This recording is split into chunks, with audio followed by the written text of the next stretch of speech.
Hi, I'm Ken Anderson. I'm a Leadership Studies major, and tonight I'm here with Annette Gordon-Reed, Professor of Law and History at Harvard University. Thanks so much for speaking with me tonight, Professor Gordon-Reed. Glad to be here. So to start off, what makes Jefferson so interesting?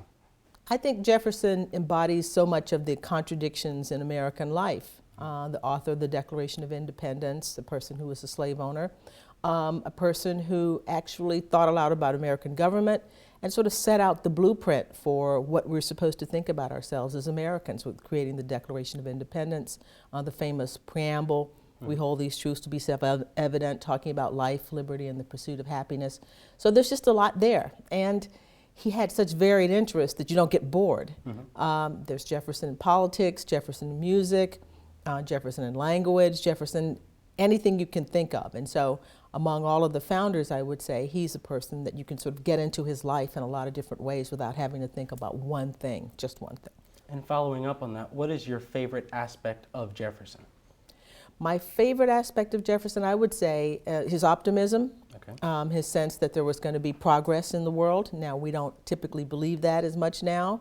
I think we're a bit more cynical than he was, but I think the optimism is something that's attractive about him. I mean, there are problems, obviously, but that's the thing that I think is the best about him. So I'll set the scene. You're in the dining room at Monticello. Thomas Jefferson is sitting right in front of you. What is the first question that you ask him? Well, first I'd ask him, would he be surprised to see me as an African-American person sitting there at dinner with him? But once we got past that part of it, I would like to know, what did he really think? Was he as optimistic as we think he is? What did he really think was going to happen in the United States?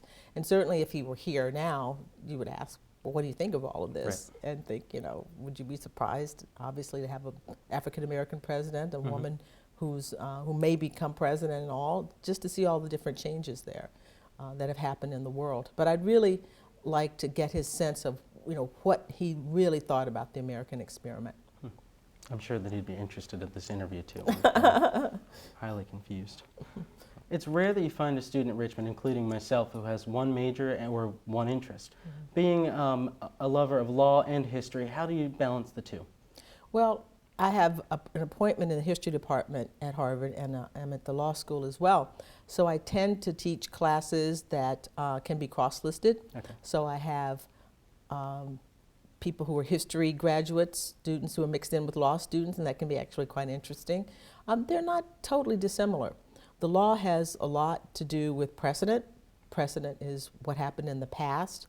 And it's also about storytelling. And history, in many ways, is about storytelling. So the two are kind of related. So it works better than you might think to pull those two things together. In fact, a number of people now who are going into teaching in law school have PhDs in history as well, because the fields are related and they can balance one another out. So it works pretty well. Great. And for any budding historians or lawyers that may be watching tonight, do you have any advice for them on how to succeed in both fields? Well, make sure it's what you want to do. The same thing I would say with anybody. Both fields require you to work very, very hard. It's hard to work at things that you don't really love. So I would say be honest with yourself about how you feel about the things you're doing.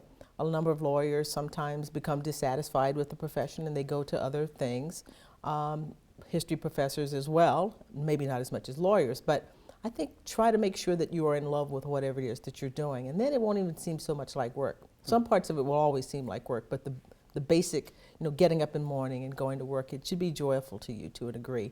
And so I would say pay attention to yourself, listen to yourself about what you're doing. And if you could give us a sneak peek, what's next on the scholarly agenda?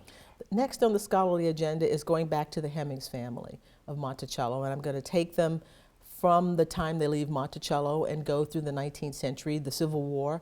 We have one line of the family that lives in the black community, one line of the family that lives in the white community, and you can kind of balance those out, look at them and make the comparison to see the sort of fortunes based upon how they decide to describe themselves. So it's back to the Hemingses for a time. Great. Thank you so much for your insight and for speaking with me today. I'm glad to be here. Good luck to you. Thanks.